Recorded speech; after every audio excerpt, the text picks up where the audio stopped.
예수 그리스도께서 부활하셨습니다. 이것은 그 무엇으로도 뒤바꿔 놓을 수 없는 진실이며 사실입니다. 만약 예수 그리스도께서 부활하지 않으셨다면 기독교는 허구가 되어질 것이고 모든 교회는 아무 의미가 없는 그런 단체가 되어질 것입니다.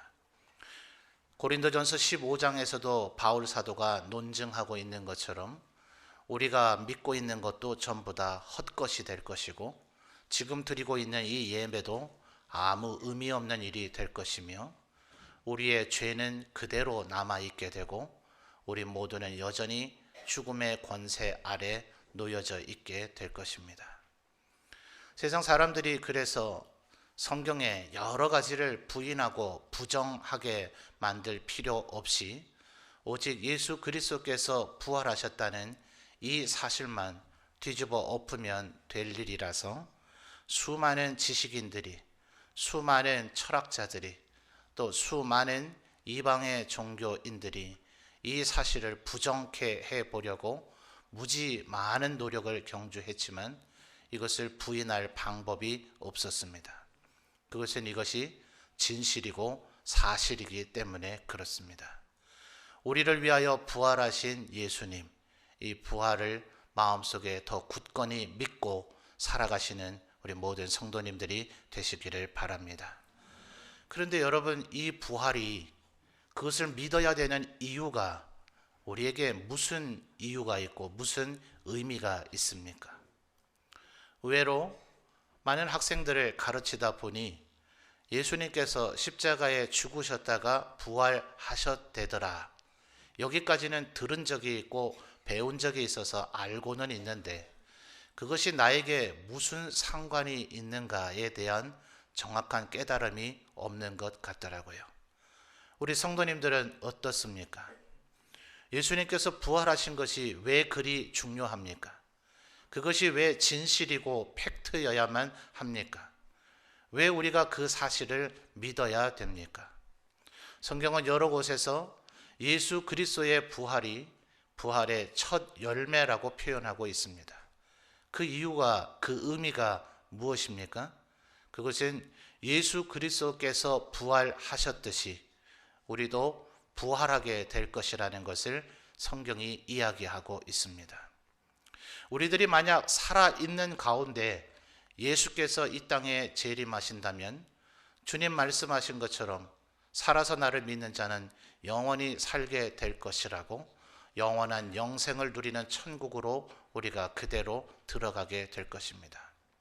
그러나 우리 믿는 자들 가운데에서도 우리들 가운데에서 세상의 삶을, 이 생의 삶을 마감하여서 무덤 속에 잠자고 있는 이들이 있지 않습니까? 특별히 안타깝게도 우리 교회를 한평생 섬기셨던 고 이희루 장로님께서도 지난 금요일 날 하나님의 부르심을 받으셨는데 마지막 여생을 대부분 장로님이신 아드님께서 생활하시는 일본 오사카에서 지금 여생을 보내시고 장례가 지금 일본에서 진행되어지고 있는지라 우리 성도들이 그저 기도만 하며 유가족들을 하나님께서 위로해 주시기를 바라고 있을 뿐입니다. 그런데 이와 같이 우리 가운데서 먼저 이 생의 삶을 마감하고 잠자는 자들이 있을 때 부활의 첫 열매라 하는 의미는 무엇입니까? 예수 그리스도 다시 오시는 그날, 요한복음에서도 이야기하며 데살로니가 전서에서도 이야기하는 것처럼 그때에 이 세상에 한번 생존했었던 모든 인간들은 심지어 우리 교단이 따르고 있는 신앙의 표준 교리 문서인 웨스트민스터 신앙 고백서에서는 어머니의 뱃속에 있었던 아이까지, 낙태가 되었던 사산이 되었던 그 아이까지 임신이 되어졌다면 그 아이는 이미 생성이며 존재가 되어진 것입니다. 그 아이들의 영혼까지도 전부 다 부활을 하게 될 것이다. 예수 그리스도를 믿는 자는 생명의 부활로 나오게 될 것이고 예수 그리스도를 믿지 않은 자는 심판의 부활로 나오게 될 것이다 하는 것입니다.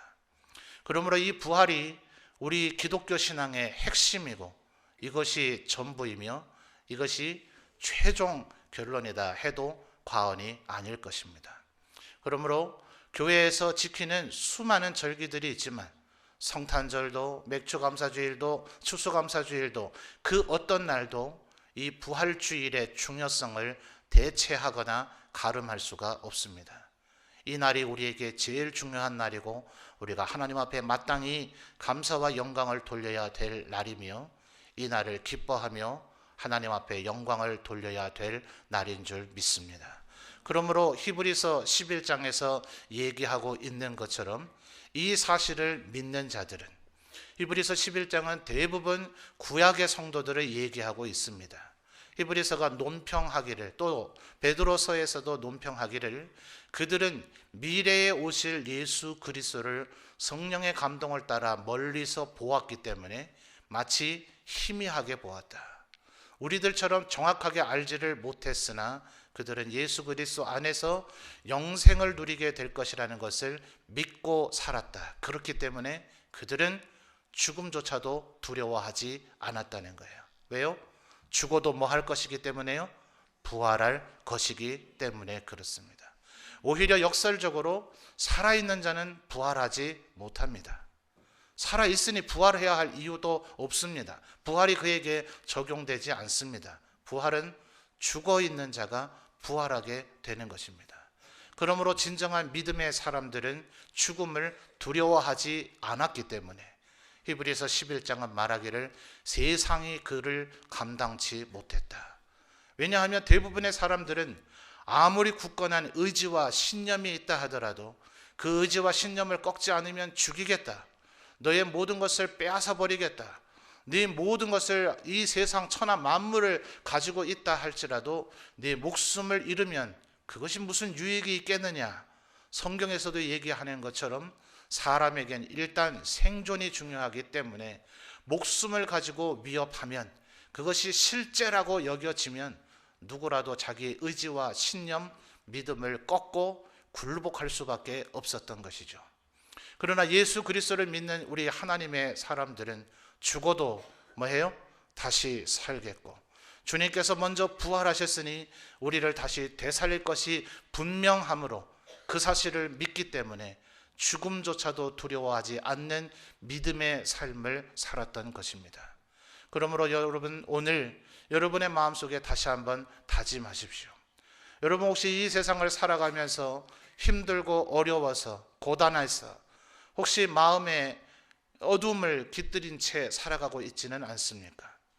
부활의 예수님께서 우리의 부활의 첫 열매가 되시고 우리가 그 부활의 능력과 은혜를 힘입을 하나님의 백성이 맞다면 그 믿음 위에 굳건히 서서 죽음조차도 두려워하지 않는 믿음을 가지고 살아가시는 우리 모든 성도들이 되시기를 주님의 이름으로 축원합니다. 그러므로 예수님께서는 그 죽음의 고통 가운데 계시는 순간에도 그저 우리를 향한 염려와 사랑밖에 없으셨습니다. 그래서 그 부활의 새벽 무덤으로 예수님에게 그저 향품을 시신에 발라주려고 오셨던 여인들에게도 만났을 때의 첫 마디는 평안하냐 이렇게 물으셨던 주님이 오늘 우리가 읽은 말씀을 보십시오. 19절을 보면 안식 후 첫날 저녁 이 부활의 날 첫날 얼마나 많은 사람들에게 지금 예수님 나타나셨습니까?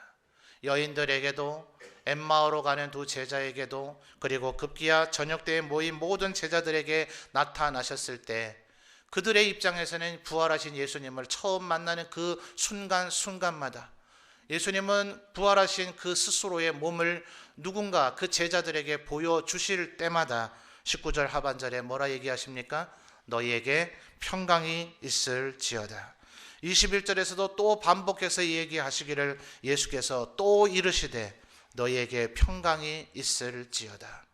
주님의 우리를 향한 관심은 십자가를 지시기 전에도 십자가를 지시고 3일 만에 죽음 가운데 계시는 동안에도 부활하신 그 순간에도 그리고 하나님의 보좌 우편에 계신 지금 이 순간에도 하나님의 백성된 여러분들이 평강 가운데 있기를 평안하기를 기대하고 계시다는 사실을 기억하셔서 힘과 용기를 얻으시는 여러분 되시기를 바랍니다. 내가 그저 부활의 소망을 가지고 믿고 내가 죽음조차 두려워하지 않고 살겠다. 그러면 그조차도 사실은 얼마나 고단합니까? 그 믿음을 이루려서 내가 이루면서 살아가려고 하면 얼마나 힘이 듭니까? 그러나 기억하십시오. 그 믿음조차도 주님께서 우리에게 이루어 주실 것입니다. 그 믿음을 우리에게 주실 것입니다. 평강이 있을지어다 하신 이 주님의 말씀은 허공을 치는 허무한 이야기가 아니라 천하 만물을 만드신 전지전능하신 권능이 있으신 하나님의 우리를 향한 축복의 말씀인 줄 믿습니다. 그분이 우리에게 평강이 있을지어다 선언하시면 우리에게 평강이 있을 줄 믿습니다. 죽음도 두려워하지 않는 가운데 우리에게 기쁨이 넘쳐나게 되어질 줄 믿습니다. 그러므로 오늘 이 예배하는 가운데 여러분이 이 믿음 소유하시고 돌아가시는 우리 모든 성도님들이 되시기를 바랍니다. 여러분, 예수님께서 죽음 가운데서 부활하신 이것은 끝이 아니라 시작이었습니다. 예수님은 부활하심으로써 그것으로 모든 일들을 다 마치신 것이 아니라 이것은 하나의 시작에 불과했습니다. 그래서 21절 하반절에 예수님께서 우리에게 사명을 주시죠. 뭐라 얘기하십니까? 아버지께서 나를 보내신 것 같이 나도 너희를 보내노라. 이제는 우리가 나도 이제 부활할 수 있다. 주님께서 나를 되살려 주실 것이다. 나는 이제 죽음도 두려워하지 않는 존재가 되었다. 이것으로 만족하고 끝내는 것이 아니라 왜 주님께서 우리에게 이와 같은 크나큰 은혜와 축복을 베풀어 주시는가? 그것은 우리에게 기대가 있기 때문에 그렇습니다. 여러분, 이어지는 22절 말씀을 보십시오. 이 말씀을 하시고 그들을 향하사 그 다음 뭐 하셨다고요? 숨을 내쉬며. 예수님 다른 때는 숨을 안 쉬셨을까요? 숨을 안 쉬고 사셨던 분입니까? 이때만 유독스레 숨을 쉬셨나요? 요한은 왜 하필 늘 우리와 똑같이 육신의 몸을 입고 계셨기 때문에 늘 숨을 들이마시고 숨을 내쉬셨을 예수님을 왜 이 순간만은 예수님께서 숨을 내쉬셨다는 것을 주목하며 이 사실을 기록했을까요? 이것은 창세기 1, 2장에 우리의 첫 번째 조상 아담과 하와를 만드신 그때를 염두에 두고 있는 기록입니다. 하나님께서 우리의 조상인 아담을 만드셨을 때 흙으로 그를 빚으시고 코에 뭘 불어 넣으셨다고요? 생기를 불어 넣으시니 무엇이 됐죠? 생명이 된지라. 살아있는 영, 하나님을 아는 영이 되었으나 그 살아있는 영이었던 생영이 선악을 알게 하는 나무의 열매를 따먹고 하나님을 불순종하고 하나님을 거역함으로 말미암아 그의 영이 죽어버렸습니다. 그때의 모든 인류, 우리 인간의 조상들과 우리에게 죄악이 깃들어져 버렸고 우리는 원죄에 사로잡혀 버렸고 죄의 사슬, 죄의 노예 아래 있게 되어졌습니다. 그러나 이제 예수 그리스도께서 우리의 모든 죄를 지시고 대속하심으로 우리의 모든 죄가 씻어지고 사해지고 소멸되어졌는 줄 믿습니다. 그러므로 다시금 우리에게 마치 아담을 지으시고 그 코에 생기를 불어 넣으셨을 때처럼 우리에게 숨을 내쉬며 예수 그리스도께는 마땅히 이렇게 하실 권한과 권위가 있으신 줄 믿습니다. 태초에도 온 천하 만물을 함께 만드신 삼위일체 하나님이신 예수 그리스도께서 이 순간 다시금 우리에게 숨을 내쉬며 죽어버렸던 우리의 영혼을 다시 되살리셔서 새로운 피조물이 되게 하시며 이어지는 22절 하반절의 말씀 뭡니까? 성령을 받으라. 따라합시다. 성령을 받으라. 성령을 받으라. 주님의 부활은 그 부활 자체로 끝이 아니라 우리에게 성령 주시기 위함인 줄 믿습니다.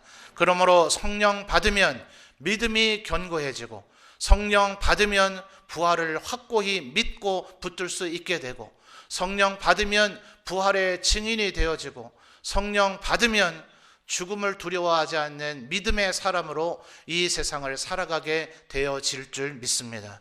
그러므로 날마다 성령 충만하기를 간구하는 부활의 사람들이 되시기를 주님의 이름으로 축원합니다. 그래서 이어지는 23절에 우리에게 주시는 사명이 뭡니까? 이것은 베드로가 가이사랴 빌립보에서 주는 그리스도시요 살아계신 하나님의 아들이십니다 라는 신앙의 고백을 했을 때부터 예수님께서 예루살렘을 향해 올라와 십자가를 지실 때까지 이 마지막 며칠의 삶을 살아가는 동안 계속해서 이제 성령 받고 부활하여 살아갈 하나님의 백성들로 이루어진 이 교회, 하나님의 교회가 무엇을 이루며 살아야 되는지를 알려주셨던 사명의 말씀인 줄 믿습니다. 내가 너와 같은 그 믿음의 고백, 그것을 베드로 반석이라 할 것이고 그 반석과 같은 믿음 위에 교회를 세울 것이고 그곳에 천국의 열쇠를 줄 것이니 이곳에서 매면 하늘에서도 매이고 이곳에서도 풀면 하늘에서도 풀리는 그 권세, 베드로 개인에게 준 것이 아니라 바로 이 교회. 그러므로 에베소서에서 바울이 이야기하기를 교회는 만물을 충만케 하시는 이의 충만이라. 이 교회, 그리스도의 몸인 이 교회 안으로 죽어졌던 영혼이 들어오면 죽음에서 나와서 생명으로 들어가게 되는 능력의 역사가 일어나게 되어질 줄 믿습니다. 그러므로 우리를 되살리신 그 하나님의 은혜를 우리가 믿고 알고 있다면 여러분의 가족도 이 생명의 자리로, 부활의 자리로 초대하시는 성도님들 되시기를 바랍니다. 지금도 죽음 가운데 썩어져만 가고 있는 이 세상을 향하여 주님 앞에서 살아날 길이 있다, 이 진리의 복음을 선포하시는 우리 모든 성도님들 되시기를 바랍니다. 누구의 죄든지, 그래서 23절에 뭐라고요? 너희가 누구의 죄든지 사하면 뭐예요? 사하여질 것이요 누구의 죄든지 그대로 두면 그대로 있으리라. 성령 받으면 또한 나 개인의 만족을 위함도 아니요 나의 명예와 영광을 위함이 아니라 성령 받아서 우리가 반드시 해야 할 일이 있기 때문에 그렇습니다. 여러분, 우리 겸손히 겸허하게 한번 생각을 해 보십시다. 아직 하나님을 알지 못해서 이 부활과 구원과 영생을 알지 못한 사람들에 대비해서 우리가 이 영광을 누려야 할 자격이 있습니까? 우리가 이 은혜를 받아야만 할 이유가 있습니까? 우리도 그들과 같이 이 은혜와 사랑을 받아야 할 아무런 이유가 없는 존재였는 줄 믿습니다. 그런데 주님께서 우리에게 이 은혜와 사랑을 베풀어 주셨다면 우리 마땅히 질문해야 할 줄 압니다. 주님 왜? 그래서 여러분, 지난 20세기에 우리나라에서도 조금 불려지긴 했지만 미국의 기독교인들이 불렀던 그런 유명한 가스펠 찬양 가운데 Why me라고 하는 찬양이 있습니다. 왜 나에게? 나에게 왜 이런 크나큰 은혜를 주셨습니까? 왜 나를 이토록 사랑하셨습니까? 왜 나를 대신하여 십자가에 죽으셨습니까? 이 부활의 날, 이 질문에 대한 확고한 답을 여러분 마음에 확정하시는 성도님들 되시기를 바랍니다. 여러분을 1차는 사랑하시기 때문이지만 여러분을 통하여 영광 받기를 원하시기 때문입니다.